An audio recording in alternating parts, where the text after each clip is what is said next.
முள்ளங்கி சட்னி செய்கிறதுக்கு தேவையான பொருட்கள் என்னென்னு பார்ப்போம்.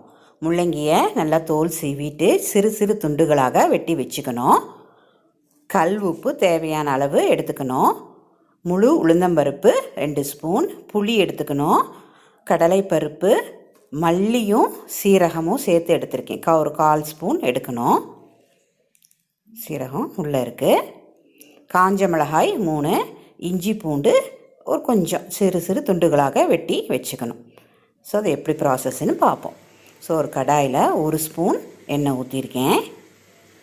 உளுந்தம்பருப்பு உள்ளே போட்டு நல்லா வறுத்து வச்சுக்கணும். கடலைப்பருப்பு 1 ஸ்பூன் உள்ளே போட்டு அதையும் நல்லா வறுக்கணும்.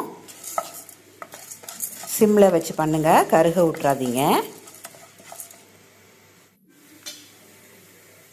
மல்லியும் சீரகமும் எடுத்து வச்சுருக்கோம். 2 சேர்த்து 1/4 ஸ்பூன் தான் போடணும். காஞ்ச மிளகாய்